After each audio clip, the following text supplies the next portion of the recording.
MuniciPals, this is Ashton, and I want to talk to you about the Masters. Well, specifically what Matchstick Golf has planned for the Masters. Starting on Monday, March 28th, Matchstick is releasing a special edition ball marker in time for the Classic in Augusta. Subscribers to Matchstick's newsletter will get early access to the new pimento cheese sandwich at 10 a.m. PST, and you better hurry because there will be limited quantities available. The special edition marker is finished in gold and is extra thick, kind of like Bryson. And the packaging features a Chris, can't believe that, holographic sticker. Only 40 of these markers will ever be sold, and each one will come with a serial number to guarantee authenticity. All you need to do is head to matchstickgolf.com/newsletter. That's matchstickgolf.com/newsletter and sign up to get emails from our favorite ball marker company. Shout out Dane. The pimento cheese goes live to the public the following Tuesday, but this one is going to be a hot seller, and email subscribers are getting the first crack at it. So you better opt in and snatch it up. Matchstick Golf, set fire to the greens. Let's go, let's go. How hard did you push it? Till I black out?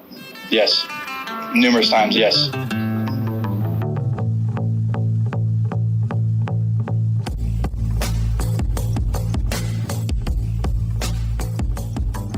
What's happening, MuniciPals? This is Big C. We got a fun one this week. We are talking La Purisima, Battle of California. We got PJ, aka Producer Jack, and Ashton on this guy. So it's gonna be a fun one. We're gonna talk a little bit about the tournament, but then we're gonna really get into course review, amenities. You know, our typical little bit of course, overview of what we went and played. It's really difficult course and fun one. I enjoyed it. I don't know if Ashton and Jack enjoyed it as much as me with their scores that they racked up out there, but we're gonna get into it. So Ashton, what's happening, buddy? Hello, sir. I'm happy to be doing this now. I definitely needed a little bit of time to to lick my wounds and come back. I've been very open on social media about how badly I played, but it was certainly a fun weekend with y'all. I don't know how fun of a weekend it was on the golf course, but yeah, it was definitely kind of a big motivation. Whereas I said on social media, I play a lot of golf. I don't play a lot of tournament golf, and this really had me a real wake-up call that I need to get better. However, one thing we'll talk about is it was essentially goofy golf, but when I watched you play really well, and got paired up with a guy from SoCal who shot 70, I realized that I can make excuses all I want, but gamers are going to game, and I need to game. So excited to talk about the course. I think it's very memorable. There's things that are crazy. There's things that are fair. There's things that are I don't know. There's a lot to talk about with this golf course. And excited to hear what you guys have to say as well. So, Producer Jack, I saw you yesterday. I see you a lot, as always. How are you doing, dog? I'm doing good. Great round yesterday that we're not going to talk about today, but let's just say Ashton Moss lit that place on fire. I'm really glad they're going to cut down the grass because it's a fire hazard, but it looks like the real fire hazard already came through Peacock Gap. Yeah, man, same thing as you. I'm definitely, let's just put it this way. It took me 5 rounds of good memories to get over the bad memories of La Purisima. Literally the weekend after, I was like, oh, I'm going to take a little break. I played 2 rounds then, played 1 round the weekend after, and then 72 holes this weekend. Yeah, I'm excited to talk about not just the experience, but the golf course that is La Purisima in Lompoc, California. Yeah, and Chris, do you want to kind of give the listeners a little bit of kind of context into, you say Battle of California, but there's probably people going, what is that? So give the folks a little bit of context here. Yeah, so Battle of California was kind of just what it says. It's NorCal versus SoCal. And so NorCal basically only consisted of the Northwest Golf guys, which is two of our really close buddies, Travis, actually three of our close buddies. And so, including those guys, they run the Pacific Northwest Golf guys. They also run the Northwest Golf, or I mean the NorCal Golf guys, which is they're two different entities of their business. And what they do is they run tournaments. So they had a challenge put forth to them by Tropicana Golf Club, which is out of SoCal, and then Tropicana had a couple other groups. Ashton, do you remember the other groups that they had? Yeah, it was Westside Golf Collective, Tiny Putters, which I would just like to, I'm not making fun of them, I would just like a little context into what that means, and then Members Without Dues. So those were the other three groups. And so that consisted of the SoCal collective of golf clubs that played against us. And unfortunately, NorCal lost. But I, myself, had some wonderful rounds. I know the first day I was one of 5 people that shot in the low 80s, which is crazy because there were some really, really good golfers out there. Ashton played with one on Sunday on the second day. But, I think I probably played some of the best golf I played in a long time. I still only pulled out in 81 and 83, which is... for the conditions we experienced out there, and Ashton probably being the best golfer of the three of us, for him to shoot 14 over what I shot on the first day, it just showed how tough that course was playing when we were out there. Yeah, no, it was crazy. I mean, I think my favorite thing was the first day nobody broke 80. And yeah, the second day, I played with the guy Ty for Members Without Dues, and he shot 70, so shot 200 par. So, I mean, I think it just shows you how hard it was. And for context, La Purisima is always really hard. But from what I think Zach told us, they double rolled the greens. They're rolling.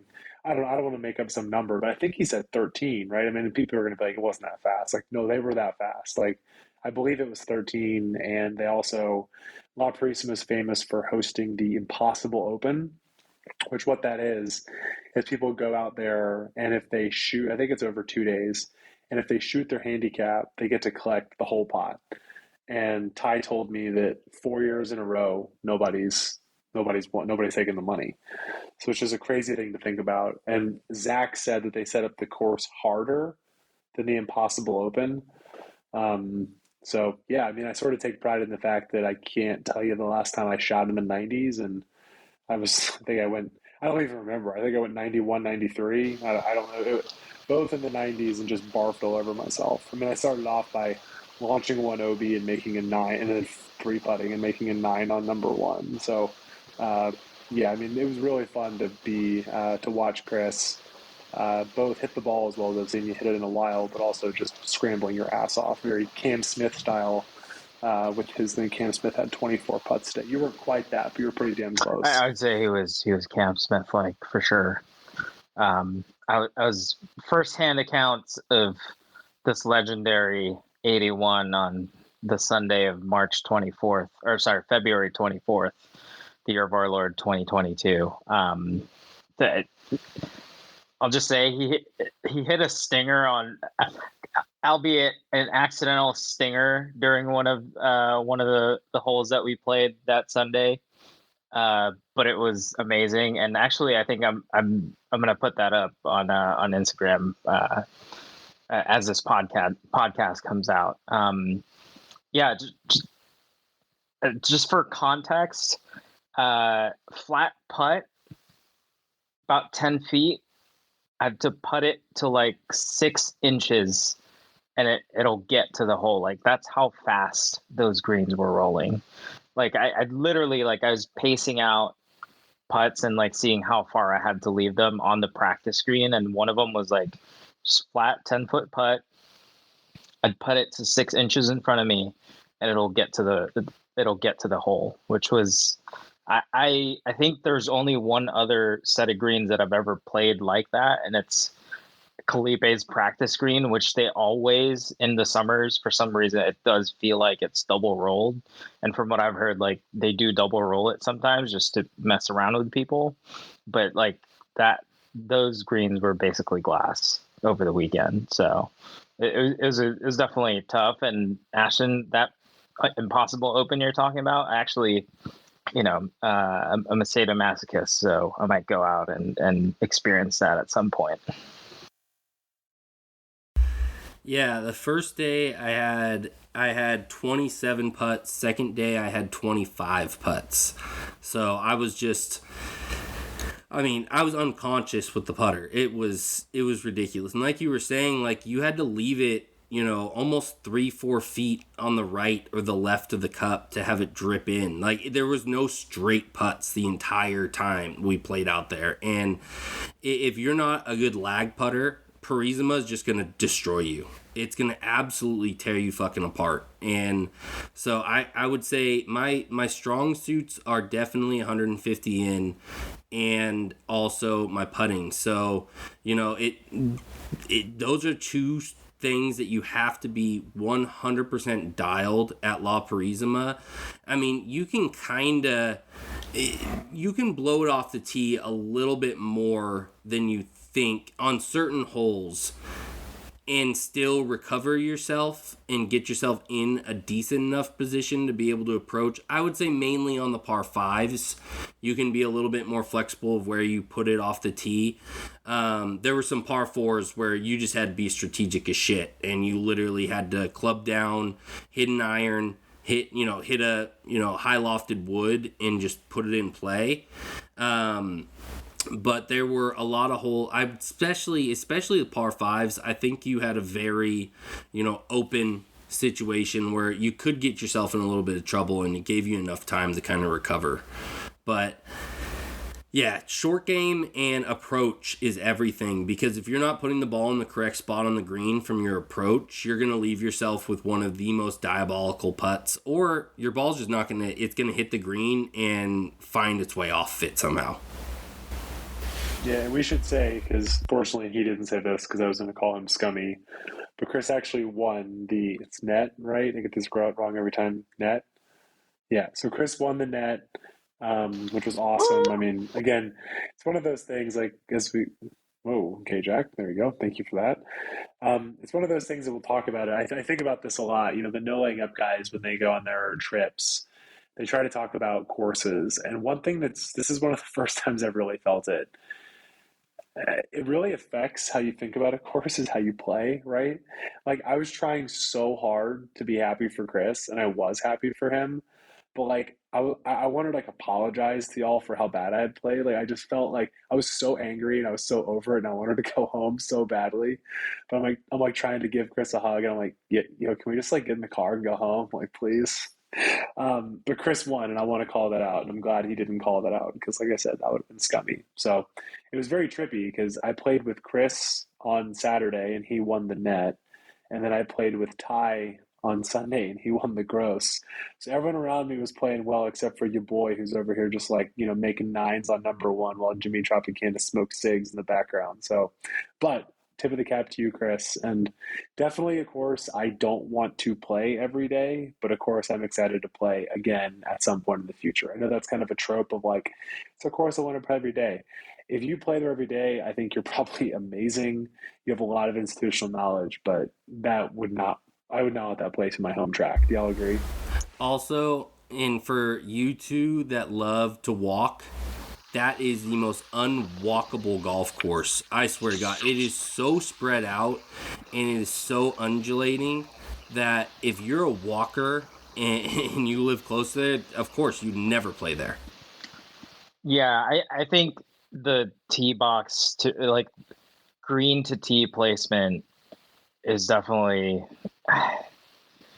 it's tough scene. I actually have a different opinion. I would love to play there as like a home course, I mean, it sounds like the rates are great, but this is the reason that I would like to play there. Same reason that I really like Calif. It gives you a variety of shots to play. Like you're literally going to play every single club in your bag, which is, as you both know, that like that's how I like to play golf. So I think for that reason, it's I would want it to be a home course, but yeah, the green to tee situation, for sure you will get an exercise if you decide to try and walk it. But yeah, I mean, I think conditions wise and for that variety, I personally think it would be a great place. Plus, practice for U.S. Open qualifiers if if you're ever into that kind of thing and you want to do a U.S. Open qualifier. Yeah, I would say you're definitely going to get all your clubs dirty. That's for sure. Like it's you're definitely going to utilize every type of shot you have in your bag, including every club. Like it's just not only are you going to use every club, but every shot that you know how to utilize, you will use out there. You're going to have to punch the ball. You're going to have to, low flight it, high flight it over set. Like every shot you possibly could think of, you're going to have to play out there. And I'm kind of with you there, Jack, where it definitely challenges you on every turn, and mentally it'll strain you. It definitely will keep you going. I mean, I understand why they have a U.S. Open qualifier out there, because the U.S. Open, from what the pros tell us, it's the most mental, diabolical situation that they get into every year, and that La Purisima gives that to you. One thing I will say out there, their practice facility was great. They had a really nice grass range, wonderful chipping area that allowed you to go all the way back to like 30, 40 feet if there's not or 30, 40 yards if there's not a lot of people out there, which, that we were at a tournament, so there was people everywhere. And a great putting green that really gave you kind of a clue of what you were getting into out there, where some putting greens are either way slower or way faster, kind of like Jack was just talking about with Calif. Sometimes they dial the putting green up a little bit, and then you go out on the course and it's like a stint slower, kind of just screws with your brain a little bit. But the putting green was the undulations, how it played, was exactly what you were going to experience on the course, and I love that. The one thing that we'll get into is, I hate to say it, stroke play at La Purisima is not it when it comes to a 100-person tournament, just because it did cause a 6-hour round. And if you know me, Ashton, and Jack, anything over 4.5 regularly is a no fucking go for us. Like, it's just, we don't play slow rounds. And, in tournament setting, I will give a leeway up to 5 hours. I think 5 hours for a tournament round is plenty of time. I think the course really did not warrant a stroke play situation. It would have been much better played as like a 2-ball, best ball, scramble, different ways to kind of speed it up, because there were so many places that you could lose a ball, or the in-between tees like we were talking about, where there was just a lot of time in between.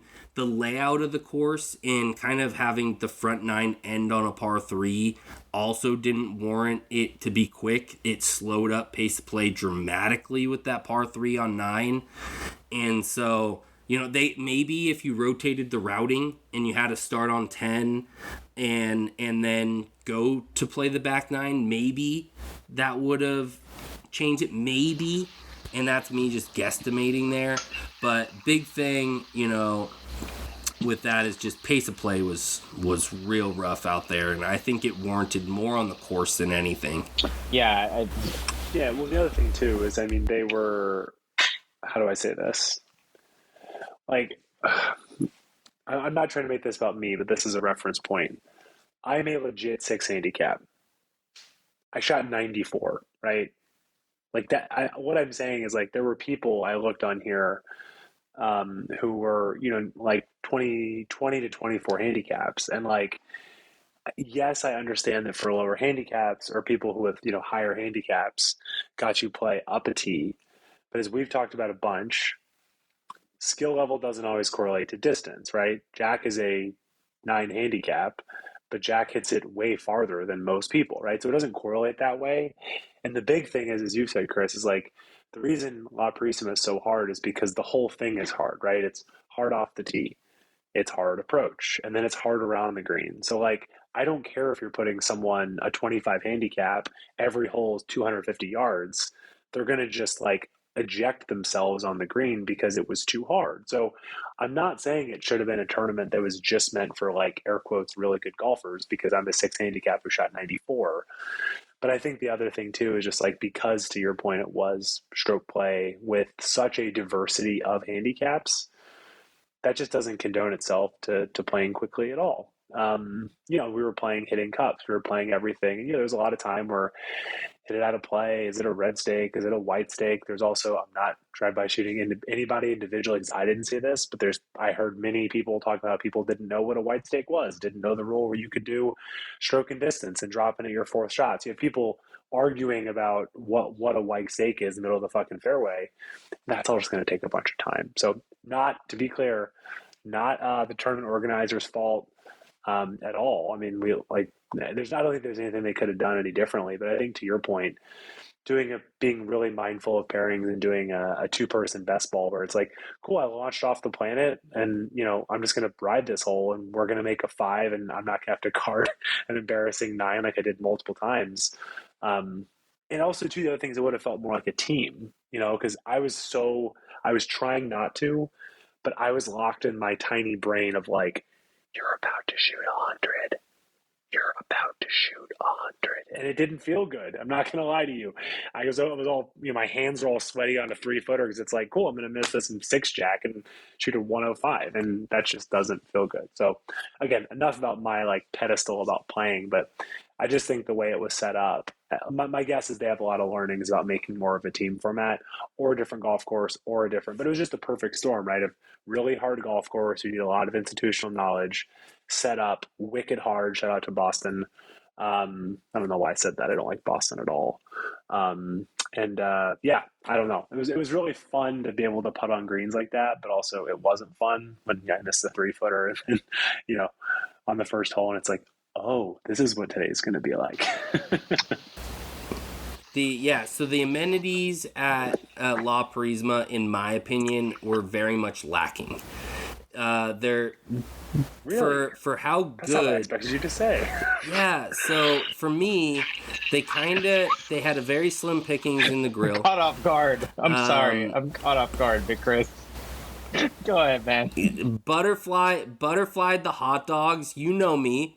I'm against the butterfly of the hot dog. You don't slice a fucking hot dog open. You don't do that. That's a no-no. They had very lacking amount of amenities in there, and they shut down the grill too early every day, where we were all waiting for everything to get finished, and then they shut it down and we couldn't get any more drinks or anything. It was kind of bullshit, especially when we rented out the entire course for the entire day. And one, they wouldn't let us continue to keep playing when nobody else was on the golf course. That was bullshit. I thought that was chicken shit. And they had like this 18-year-old kid running the fucking pro shop that had no clue what the fuck he was doing. Yeah, that pimply faced, curly-headed little fool was, oh god, tough seeing. He had no clue, and you could tell. I will give him credit. Think it was his fault. He didn't want to get in trouble, so he didn't want to let us all out. But I think that's something that it shouldn't have been an issue. Yeah. Like nobody. I mean, that just really made no sense, man. It's like we paid all this money to play. Play the golf course, and it's like, oh, like you can't go play another 9 when there's like 2 hours of daylight left. Well, here we go. We should give people context. So we finished up Saturday. There was plenty of time for another 9 holes on Saturday, And somebody went in to ask them if we could go play, just kind of keep going. Multiple people and asked. They said no because the golf course. Yeah, they said no because the course had been booked for a tournament. But then we were the tournament, and we were like, me and Chris were like the 5th group off. So like, we know there's nobody out there, right? Because they didn't do a shotgun start. They didn't start people off the back.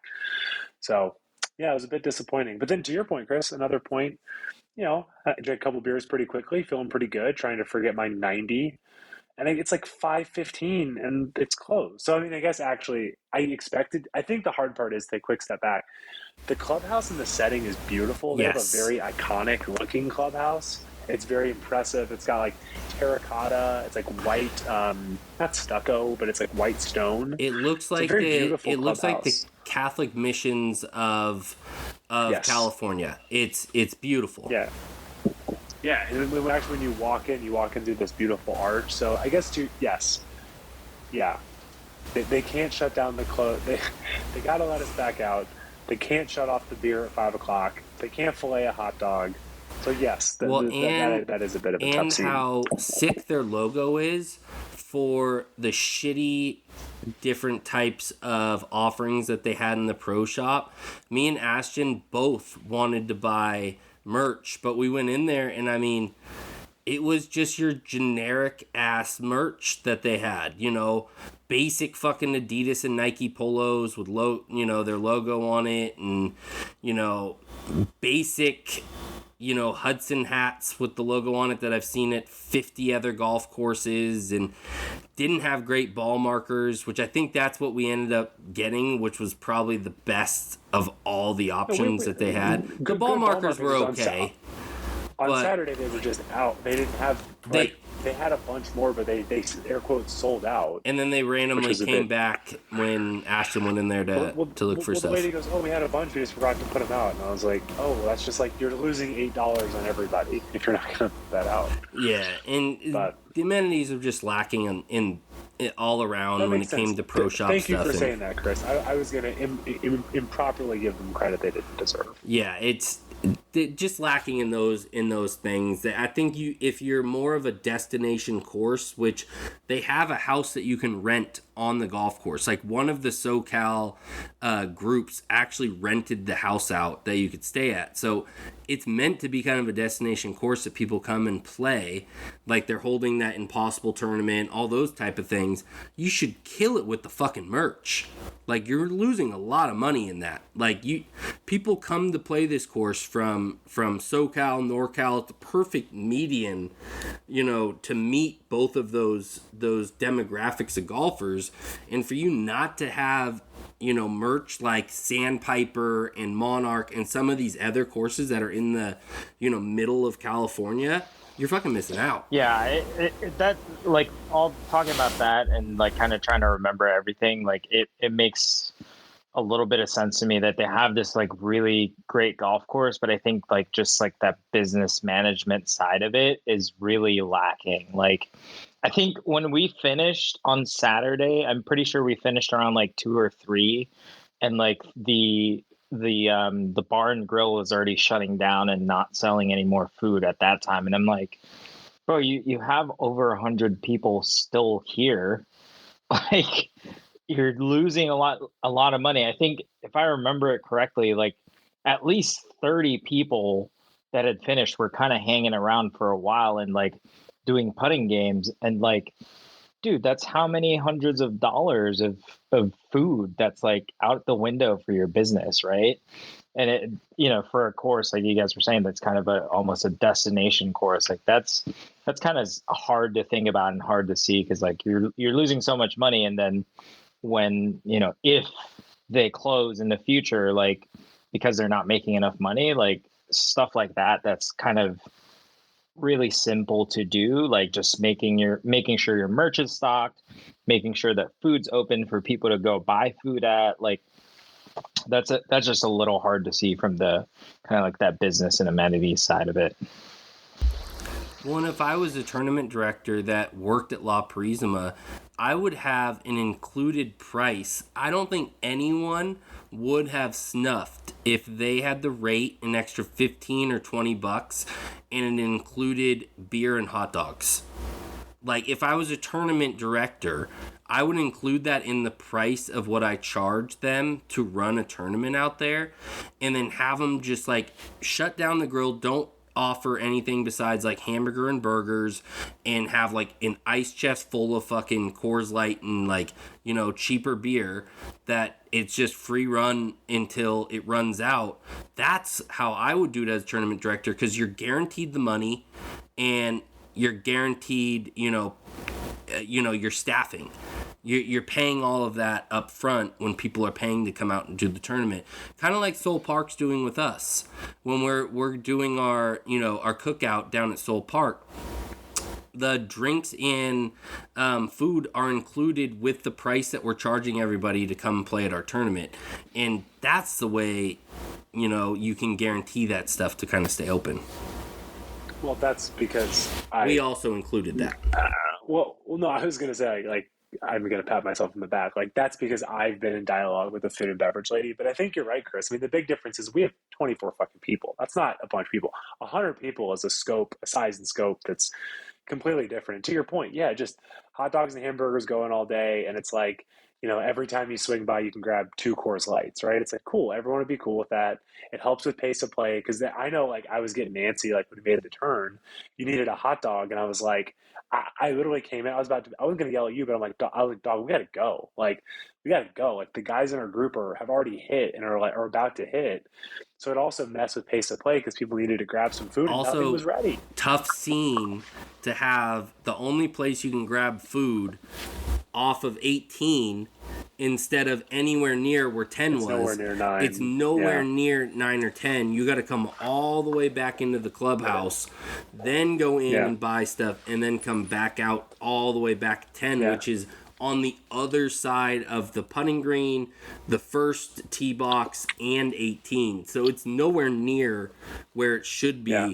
So that also doesn't help when people are playing a 3-hour front nine, then starving because usually you're almost done with a course at 3-hour mark.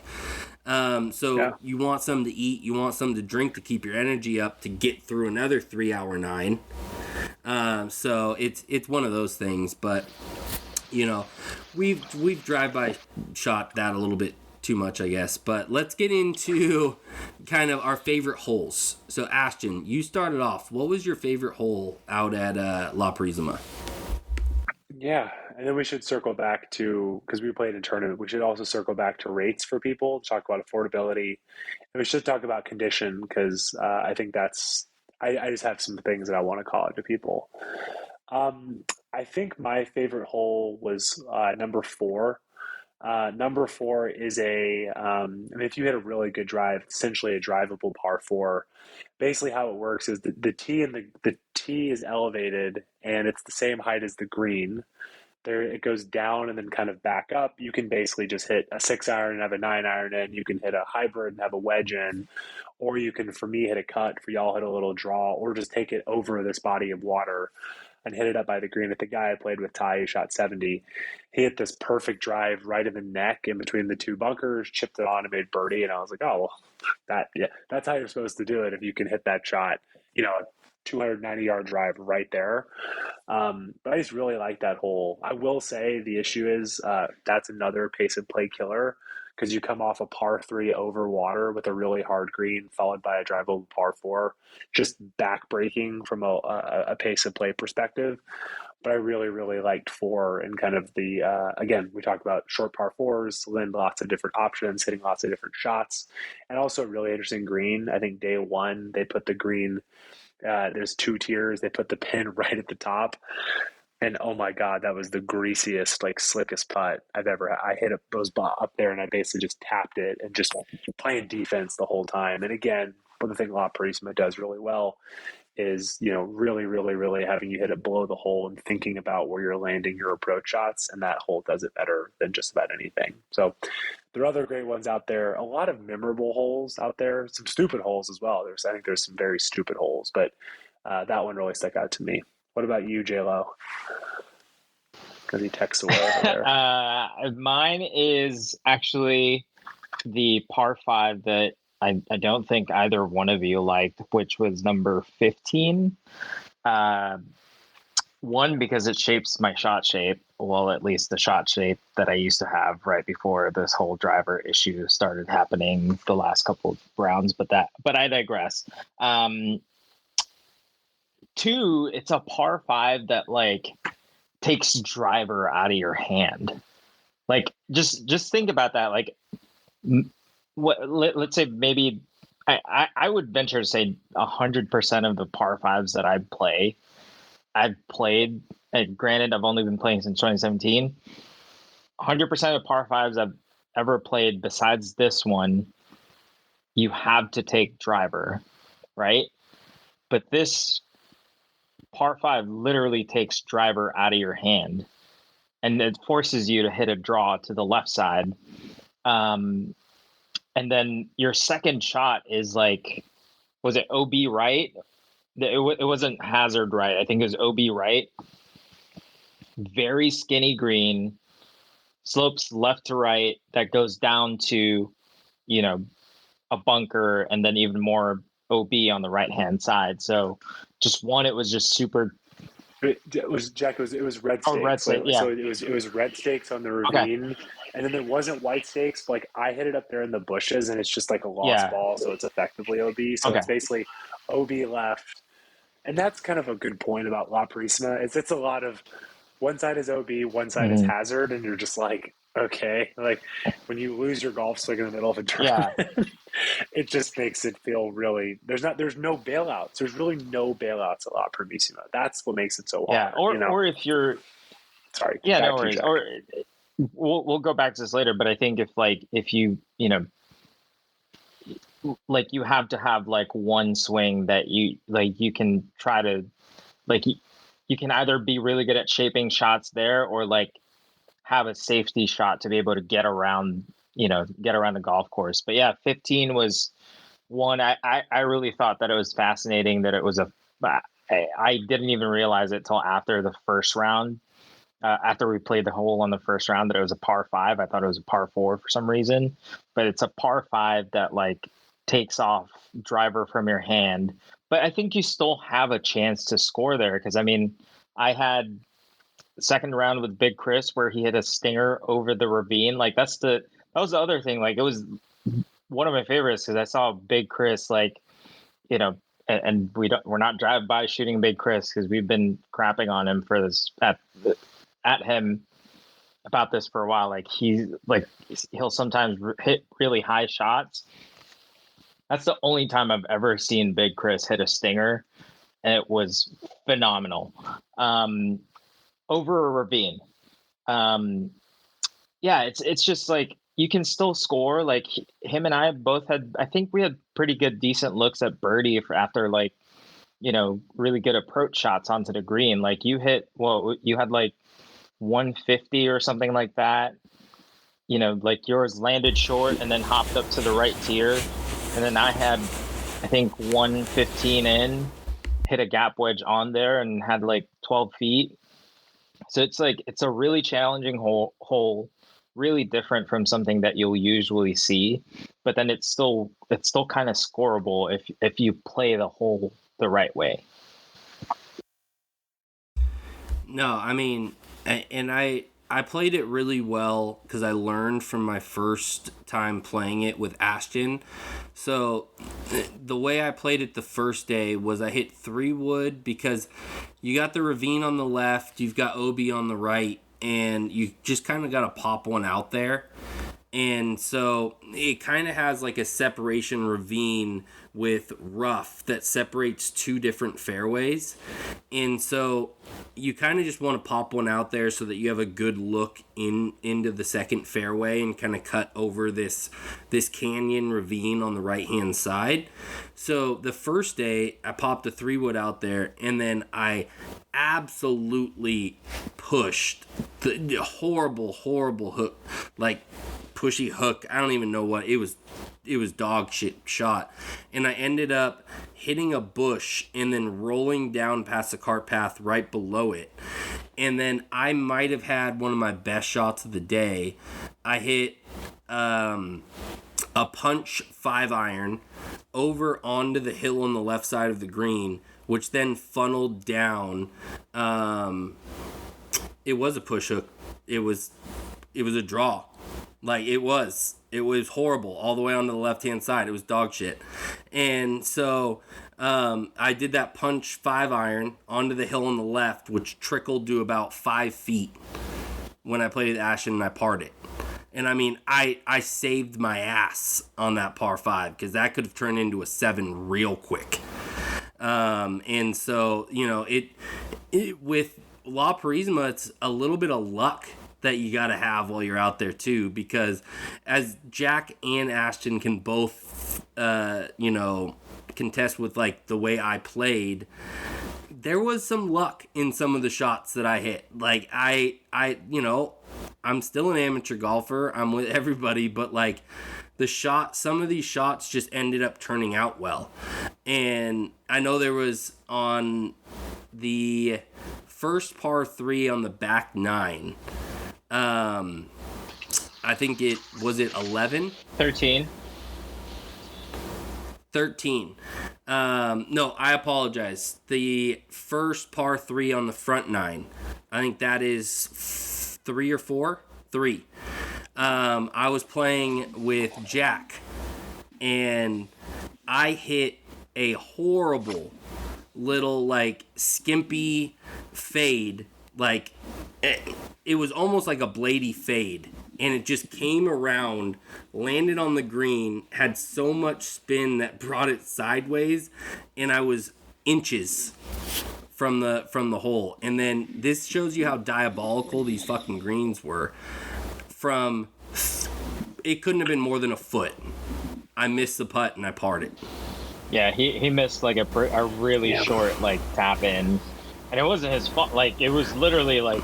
But I had to. It lived out. I had to put it a foot above the hole to trickle in. Like, it was the most diabolical 1-footer I've ever had in my life. But that's kind of the thing with this. Like, I almost got a hole-in-one on that hole, and I ended up with a par. Like, that's what we were experiencing the whole time out there, and you basically just want to hold on to your seat and hope and pray that you're parring.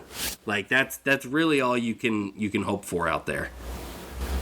All I know is we just got out of that segment, quote, I'm still an amateur golfer, so I don't care about anything you just said, other than the fact of, I don't know, are you trying to become a pro, or you... Always striving to become pro, Ashton. Always striving. You know, Big Chris, he shoots 81, 83, and thinks he's ready to take Cam Smith down at the players. Bring it on. Adebonle Harry's got nothing on Big C. As long as I get a stroke a hole, I'll take him on. Can you imagine you have Faldo out there talking about you like how you don't like filleted hot dogs, just like mushy mouthing, you know?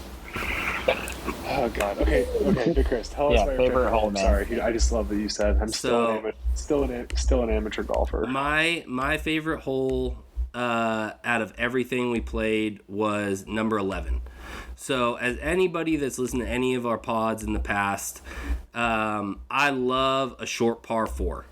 And so, number 11 is kind of a tricky par 4. It's a dogleg right that allows you to kind of hit right over these bunkers on the right-hand side. It's got a slope ravine that leads into the hole, where if you catch that slope, you can get right up next to or onto the green if you're a long hitter. Or if you hit it short, you're then going to be stuck in the actual bunker on the right, which is a really large bunker, which will give you a lot of challenge to hit the green from there, because you're still going to be left out with about 110 yards to get onto the green from bunker side. But what I love about it is the green complex. Really, really intricate green complex. It's infinity green. So what I mean by infinity green is, if you've ever seen an infinity pool, similar kind of concept where the back end of it just falls off into a ravine. And so if you hit it long on your approach shot, you're absolutely fucked because your ball's gone. You're never going to find it. But what I love about the design of the hole is the green slopes back to front. So it gives you a little bit more a little bit more leeway in how you approach the hole, because you can hit it high and soft and it's going to stop on the green where you want it, because it does slope so heavy front to back. Which I think the first day, or I'm sorry, back to front, because it allows you to hit it into the hill and then stop and grab. And so the first day I hit it, I blew it right of the green. And that's kind of, if you're going to miss on that hole, that's kind of where you want to miss, because it's going to allow you to have more of the green to play with. You're not going to deal with the bunker on the front left. There is a bunker on the right, but it's not as much in play if you get past it or you're just short of it. And so the way they had the hole placed on the first day, it was front right. So that was what made it challenging for me, because I had to hit it high, soft, and land it short. Which the smart play, which the way I went about it, was I actually played it off the green front left of it. So I was below the hole, and I was just on the fringe to putt it off there and ended up saving par from there. And then the second day when I played it with Jack, I played it exactly how the hole should play. I popped one right out to the left, or just to the left of the bunker in the middle of the fairway, and then I had about 110 in, which I put it into about 20 feet and two putted from there. So, it's really fun hole. I mean, it opens up for all types of golfers, and that's what I love about it, is you could hit a 6-iron, you could hit a 3-wood, you could fucking smash a driver. It really gives you kind of the options all around to play that hole. That's kind of why I liked it. Very versatile for all types of golfers. Yeah. No, and there's a bunch we could talk about. It's a very memorable course, but to wrap up, I know this one's kind of been all over the place because La Purisima is all over the place. To talk about rates, I think La Purisima, at least for me, it feels, I mean, it's a great golf course, but maybe I'm being, insensitive here, but it's in Lompoc. There's nothing in Lompoc, so I would assume that usually, like we talked to Patty about, Modesto, kind of, not a bunch going on there, and rates tend to be lower. If you look, so apparently they have a membership. It says member and non-member rates. Friday, Saturday, Sunday, and holidays before $250, it's $80 to walk and $90 to ride. And then there are 3 to 7 times, which I guess for Twilight, are 48 to walk and 68 to ride. I don't know. That just feels a little bit expensive. It's a great, memorable golf course, but I think that feels a little bit pricey. So do you guys have any comments on rate? I mean, again, not that that's highway robbery, we pay that, but it just feels expensive. For me, when you have Cypress Ridge and Monarch Dunes within 35 minutes from Lompoc, just north of it, and at a much better rate, and in my opinion, other than the green complexes, a much better conditioned courses in Cypress and in Monarch. I feel like they are definitely running away with a little bit of money there, because you can go out and play both of those courses for $60 rates, and there you're looking about 90, and I think that's a little steep for what La Purisima offers, to be honest. If I had anybody asking my humble opinion upon where they should play when they're going through Central, through slow, Santa Maria, Lompoc area on their way down to LA, I would put Cypress and Monarch every day over those two. Personal opinion there, but for the price and what you get, I think you get more bang for your buck at those two courses. You're also going to have more fun. Yes, you will definitely have more fun, especially Monarch. You're just going to have more fun. Yeah, Monarch is plenty challenging enough, but you're not going to get kicked in the face, right? Nope. Yeah. Jack, any thoughts on rate? Does that feel right?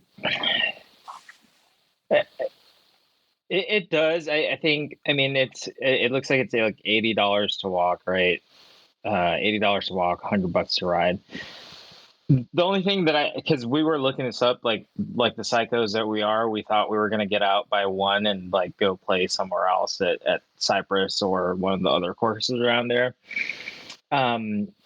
But I just remembered, and I just looked it up. I was like, I think it's one of the only golf courses within 40 minutes of that area. and Lompoc and Vandenberg Air Force Base, which is like right outside of that city, is, I think there's probably between the two like a population of about like probably 75 to 90,000 people total, I think. And that's probably one of the reasons that it's a little bit pricier, because it's one of the only two golf courses in the area. It looks like Mission Club is the only other one within maybe 15 minutes as well. But and the other thing I was thinking about, sorry, it's long commentary on the price, but the other thing I was thinking about is because it is in a historical park, they might be getting revenue for the park or something like that about it. But yeah, it definitely was a little bit pricey, especially because of how out of the way it was. But yeah, the only reason I can think of that would be because of, again, only two golf courses around that city and around a military base. And, most military people have if they're playing golf, they have a little bit of a disposable income for that hobby there. But yeah, I think, I feel like because of the price, like you would really have to be looking to go play something that challenging for you to really like pay that price and like go there. But if you're a local, like their local rates kind of make sense to me. So it's not a big complaint. But yeah, if you're like, if you're traveling looking for a golf course, I think price wise, you might be swayed by one of the other golf courses just because of the location and the price at the same time. But I think it's definitely worth, at least a play if you're in that area, at least one time. Yeah, no, and I think the summary of kind of us talking about the course is it's definitely worth playing. We're not drive-by shooting the course at all. It was really a fun challenge, test of golf, and I think all of us would agree there. It's just not something you play on once our a year. Yeah. You play once a year. It's one of those places you go out once a year and enjoy it. But if you're making the drive to SoCal from the Bay Area multiple, 5-6 times a year, stop there once. The rest of those times, I'd stop at Monarch. I'd stop at Cypress. I would drop in at Sandpiper. There's just a lot of other places I would tell you to kind of skip there and keep it moving.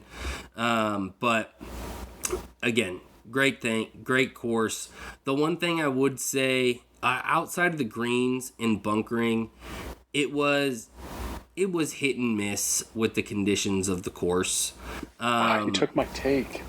Yeah, it was kind of hit and miss. Like, my opinion, we'll burn out. Yeah, a little burnt out. And again, that's kind of SoCal summed up in a nutshell. Is there's always water issues down there, so you got to pick and choose as a superintendent of what you're keeping La Purisima.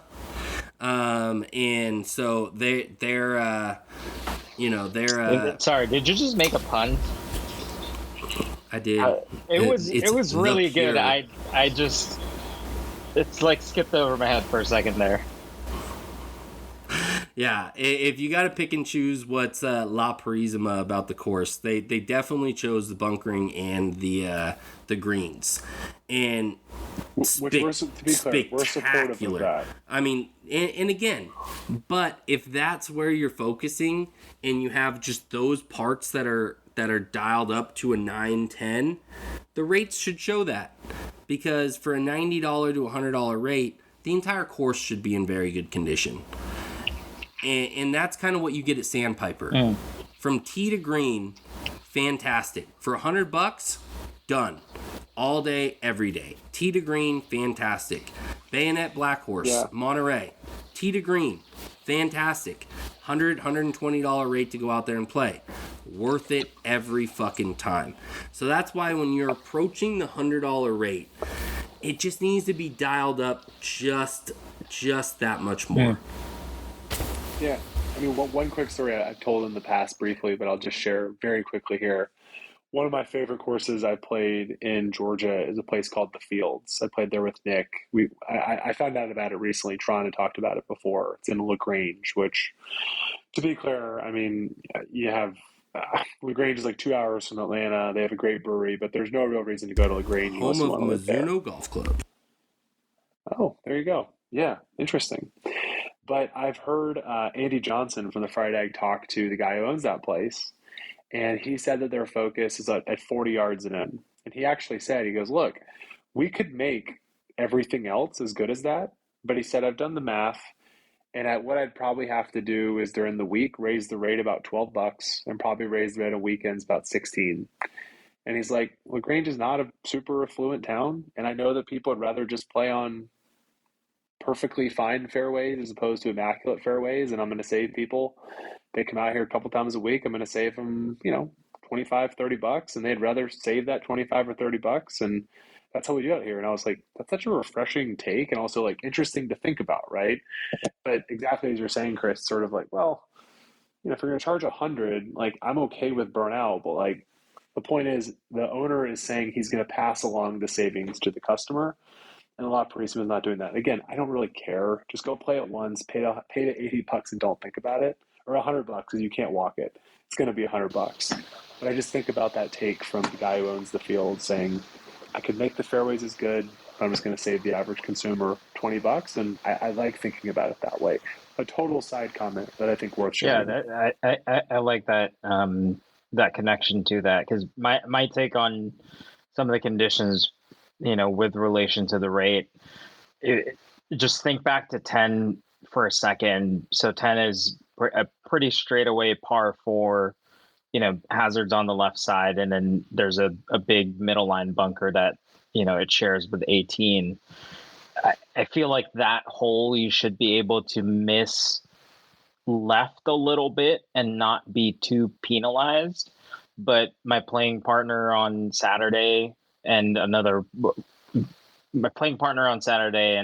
guy that I also played with on Sunday with Big Chris, they both missed it left over this like little creek that kind of runs along through the left side of it. And that whole left side was just like dirt and really dry grass that shouldn't even really be there. And that's the kind of thing where it's like, because either because they can't afford it or just it's not a priority for them, like that side of the fairway just becomes much more penal than it should be.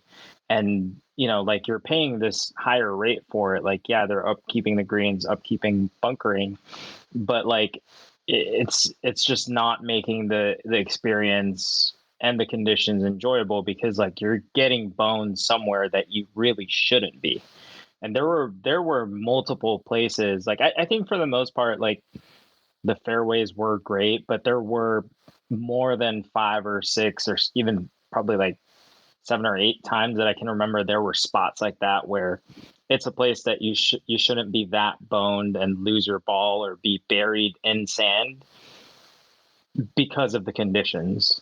So I think if they're going to charge like that much for it, that's a good take, Chuck. That's a good take. They should make a little bit of an effort. It's okay if there's burnout patches, but there shouldn't be like, there's like basically a fake penalty area due to like conditioning issues. Also, when you go out there and play, be prepared and bring an extra towel that you can get wet and wipe down all of your things, because everything's going to get dusty as shit.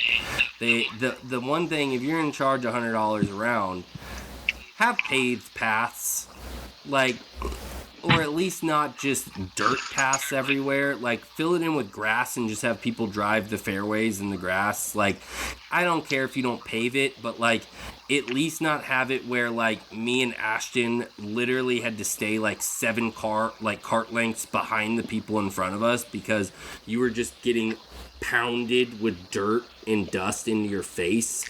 And so also too, you should call it, Chris, our golf cart didn't have a windshield of any kind. Yeah.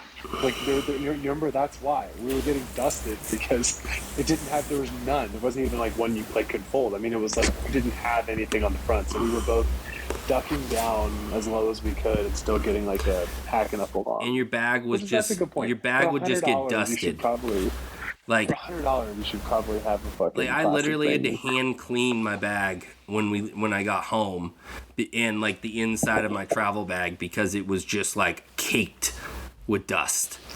And so it's just like, I know we're picking and fucking choosing on things, and we're really picking the course apart a little bit. But again, when you're getting to $100 rate, you expect certain things. And if it's not a walkable course and you got these bumpy ass, dusty ass fucking trails that you gotta ride the cart around on, it is a little bit of a bummer when you're like, you leave and your entire body is caked in mud. Or not mud, but dust. Yeah. Caked in mud. Yeah, I mean Like mine was caked in blood. My own blood.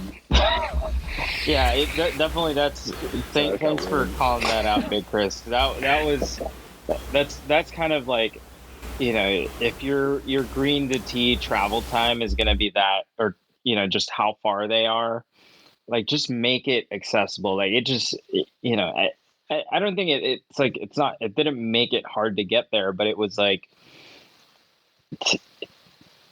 it just made it grimy, especially because it was already like, some of the tee boxes were definitely like, probably at least 3 or 4 of the tee boxes were like more than 75 to 100 yards apart. But like, like, I don't want shit falling out of my cart. I don't want like my bag to like fall out of my cart.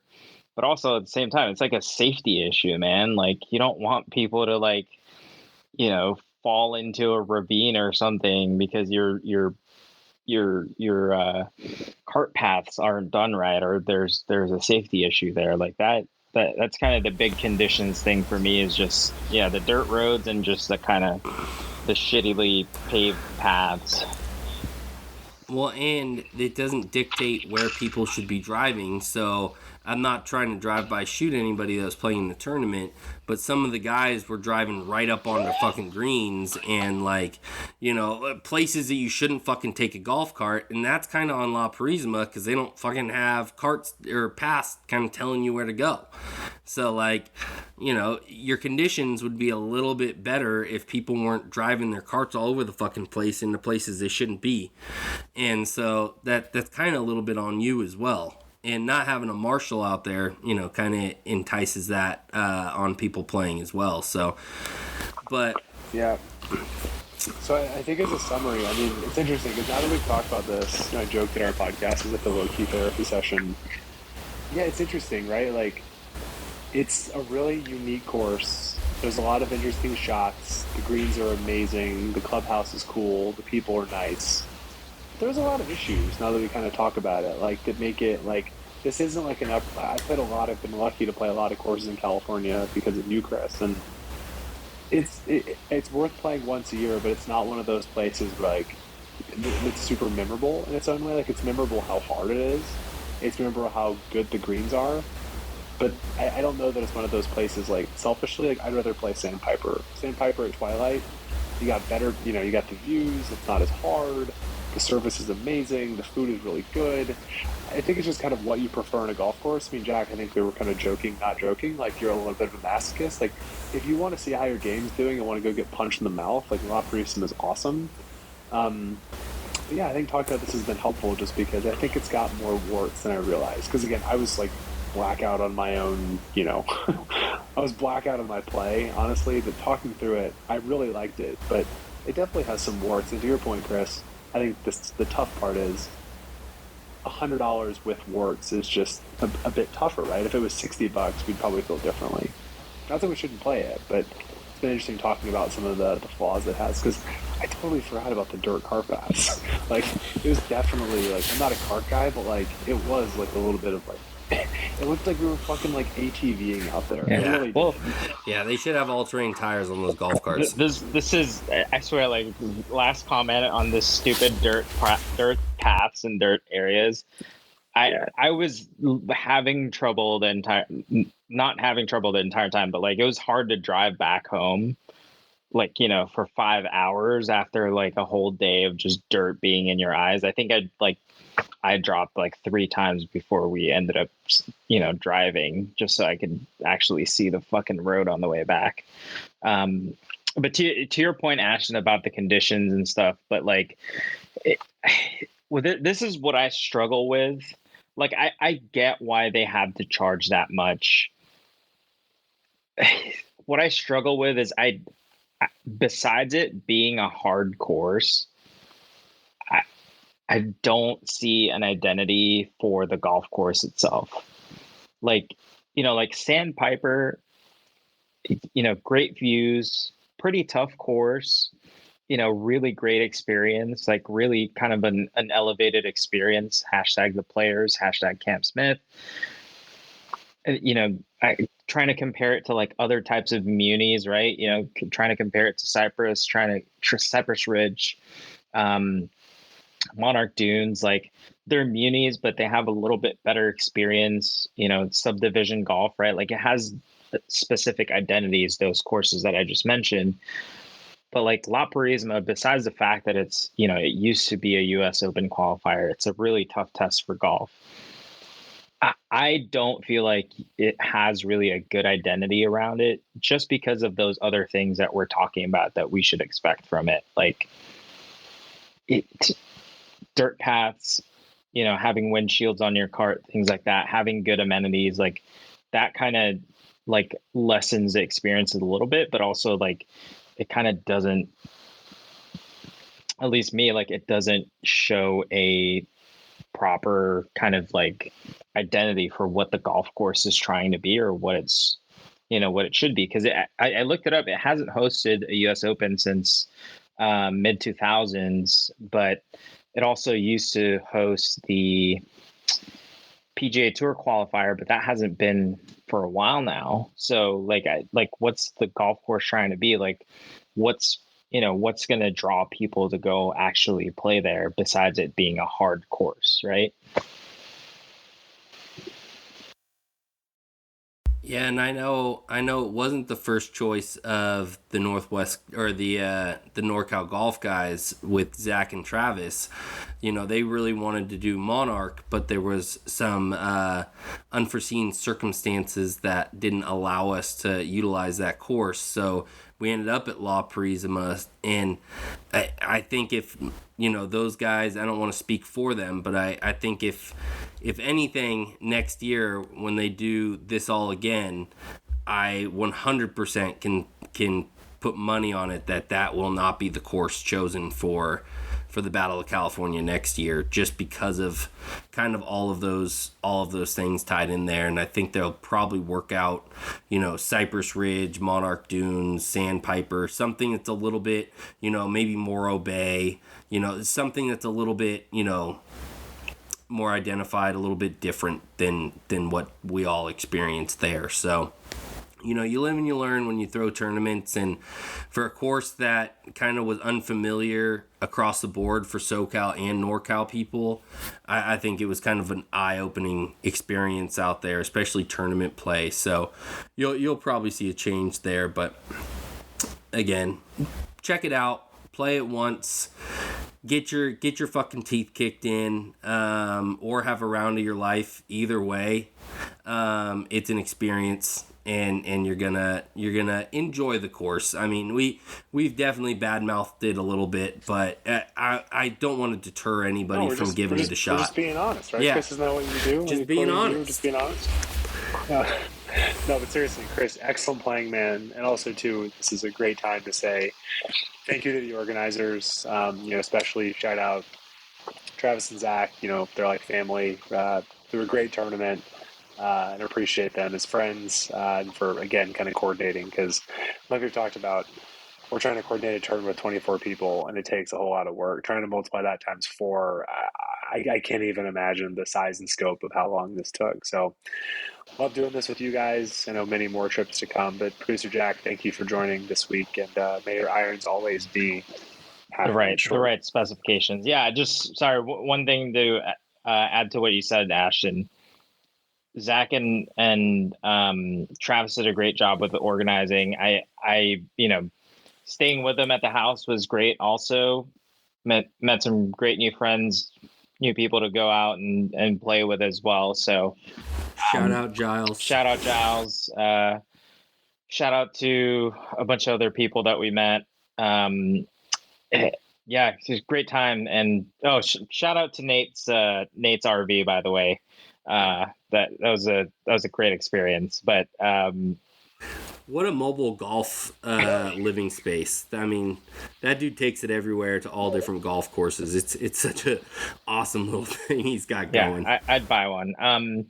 Yeah, it's really, really fun experience and great to go out with you two on another kind of mini road trip. And Ashton, hopefully our next mini road trip is a little bit better for your mental health. The cookout, here we come. Soul Park. Let's get it. Did you really close Chris out on number 10? That's embarrassing. It's like, I don't know. Who's to say? Hot dogs are in fact better than oh God. Yeah, hot dogs are in fact better than hamburgers. And then that connection's breaking up. We'll edit that out. I don't even know what team I'm going to be on. So. All right, and then we'll announce teams coming up in a podcast coming up. Thanks for tuning in, guys. Why the fuck would our listeners care about that? Hey, they're gonna care about it. Love you all.